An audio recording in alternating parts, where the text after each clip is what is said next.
Hello, I'm Max Sternbaum, and I'm the host of ASTROCHAT. I've been studying astrology seriously for about 3 years, though I've been obsessed with it for much longer. I'm a Taurus Sun, Libra Rising, and Capricorn Moon. The intention with launching the ASTROCHAT series is to share personal stories of the people I read through the lens of astrology.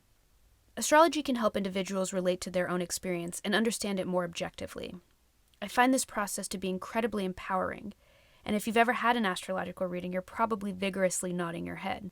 By recording and sharing these anecdotes and the reading itself, I hope to expose others not only to the language of astrology, but also to open up the audience to parts of themselves, as we all share the zodiac within us. This abbreviated Intro to Astrology or Astrology 101 podcast is essentially a key or primer for the main concepts of astrology used in natal readings. In the course of 12 episodes, we will cover each of the 12 houses and their corresponding signs, Aries through Pisces. The first 6 houses are to be remembered as the personal houses, and 7 through 12 are the social houses. In a potential 13th and 14th episode, we will go over the stronger aspects as I see them and use them in readings, conjunction, opposition, and square, as well as the nature of the 10 planets. Listen, this intro special is not only for listeners of the AstroChat series, but for anyone looking for a basic understanding of the primary language and archetypes used in an astrological reading. Now, more than ever, I'm hoping that by introducing listeners to a new way of relating to themselves and the world around them, we might find a way to move forward together as one people. It seems that astrology can have a leveling effect, allowing us to not only see deeper into our own psyche, but into that of others, including groups of people and even societies at large. Astrology is a tool to be used to access higher levels of consciousness, which include love, sympathy, and equality. When we find this within ourselves, we are able to see it in another. The beauty of astrology, in my opinion, is that it helps us to see beyond labels like race and gender, yet at the same time offers a lens through which we can acknowledge and release the pain and history of abusive labels and other failings of human behavior. And it too can liberate us from our individual sufferings, able to contain that which we deem our darkness or shadow. And can you begin to imagine what kind of world that would look like? All of us individually becoming more aware to collectively evolve? This is astrology for the people. Episode 1, the Ascendant, Aries, and the First House.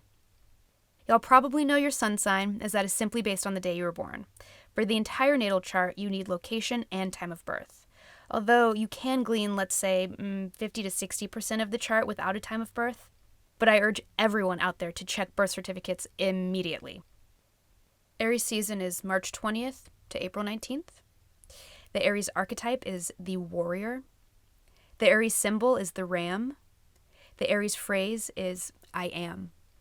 Aries rules the head, including the face, brain, and eyes, and its opposite sign is Libra. As astrology has grown in popular culture, I feel like most people have at least heard the term rising or ascendant. This tends to go hand in hand with knowing your sun and moon sign, as these 3 are good at identifying basic personality traits. The ascendant is identified specifically from your time of birth, as it pinpoints the sign rising on the eastern horizon the moment you were born or took your first breath independent of mom. The ascendant is the cusp of the first house in modern astrology and is usually floating somewhere in your 12th or first house in traditional astrology.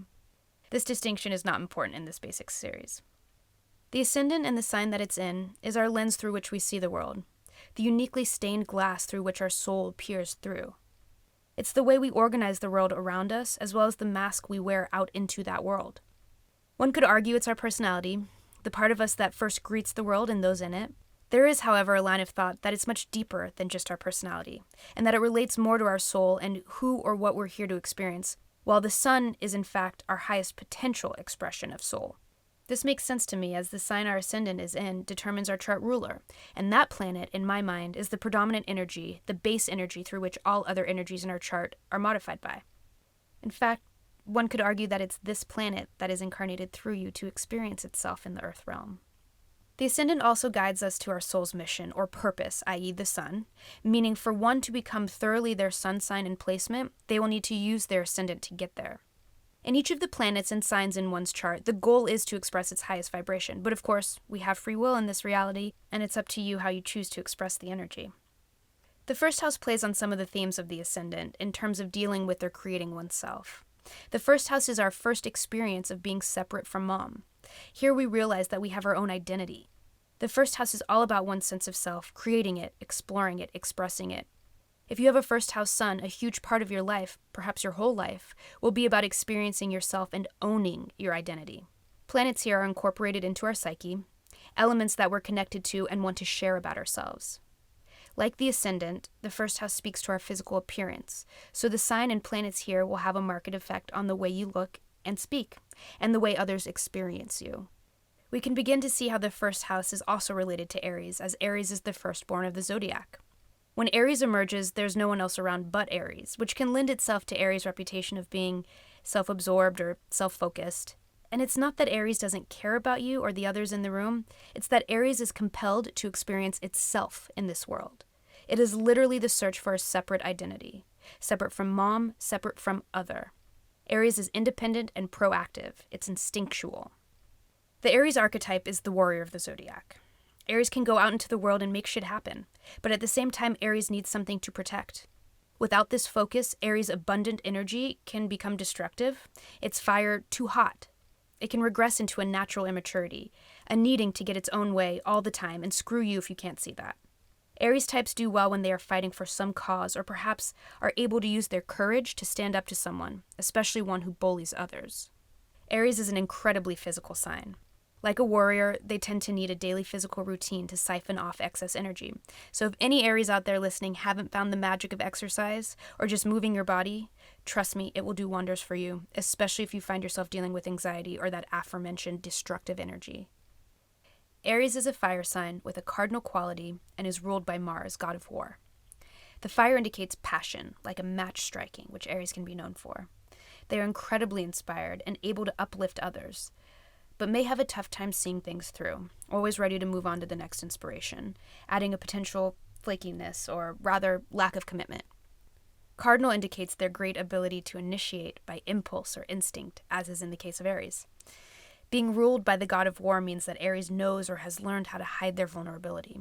One often doesn't associate a tender insight with the direct and forceful intensity Aries brings, but it's there, part of the drive that allows for the bravery and courage of the sign. Some well-known Aries who exemplify their sign are Mary Pickford, Cara Kalla, Butch Cassidy, Guy Fawkes, Aretha Franklin, Billie Holiday, Clyde Barrow, Marlon Brando, Vincent van Gogh, and Ayrton Senna.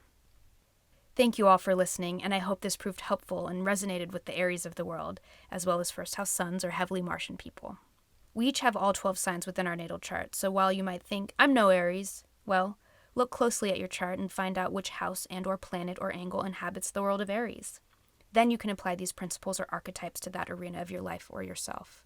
It's the variety of combinations of planets and houses and signs within each of our natal charts that accounts for the diversity of human experience.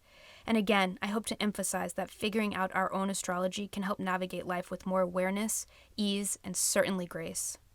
It provides the tools and knowing to deal with adversity and difficult timing and is helpful in self-understanding, as well as understanding other, by allowing us to maintain perspective. Instead of floating through life subject to the whims of celestial forces, we can be present and potentially co-create this existence, which is what is really meant by, quote-unquote, owning your power and stepping into your worth.